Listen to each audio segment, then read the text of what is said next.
السلام عليكم ورحمة الله وبركاته. أصحابتها يسود وهذا ملك استوى جملة كجوكتان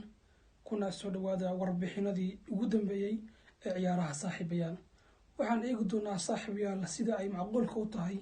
إن لاعب كارلو مجا ساديو ماني حلك السنغال أو حلك كلية وسنة كان سامين بدن كويا لدنا كوب كادونكا كسر قارة أفريقيا إنه ياي وحن يقدونا صاحبيان لاعب كارلو مجا ساديو ماني سيدا معقول أوتهاي نقرب قلنا كوب كادونكا السنة كان maadaama ogeyn toddobaadkii hore bilowgiisii in kooxda ay Bayern Munich oo dheelaysa horyaalka Bundesliga uu dhaawac soo gaaray laacibka lagu magacaabo Sadio Mane marka Sadio Mane wuxuu leeyahay xiriirka kubadda cagta ee Senegal oo ku qayb gali doona koobka adduunka waxaan adeegsan doonaa takhaatiir sixroolayaashaas oo markaas isku dabaridaya sidoo ku soo kaban lahaa laacibka lagu magacaabo Sadio Mane uga qayb gali lahaa koobka adduunka waxaan ognahay in koobka adduunka sanadkan uu ka duwan yahay sanadihii la soo dhaafay maadaama ay ku jiraan qaramo badan ay ka socda qaaradda Yurub iyo Latin America inay yihiin qaramada ugu cadcad ee ku guuleysan doona koobkan adduunka ee ka bilaaban doona 9 bari ka bacdi magaalada Doha ee wadanka Qatar laakiin waxa taas dadka oo dhan ka yaabay in Sadio Mane oo ay ka deeriyeen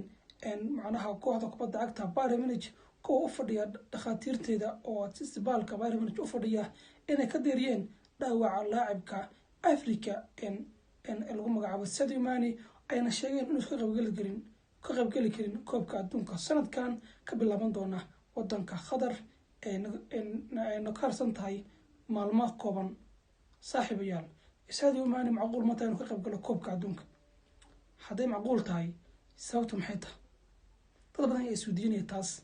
laakiin waxa aan ku hayaa warbixintaas oo kooban Sadio ka qayb gali doona koobka adduunka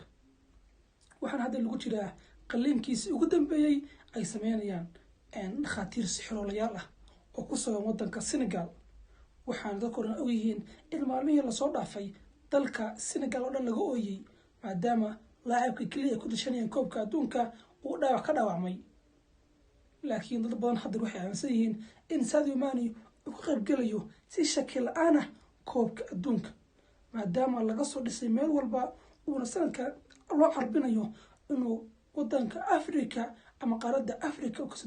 ka soo dejin doono koobka adduunka saaxiibayaal haddii aad tahay saaxiibka cusub barteenaan na Facebook fadlan follow garee waan ku mahadsantahay saaxiib u jaanqaadkaaga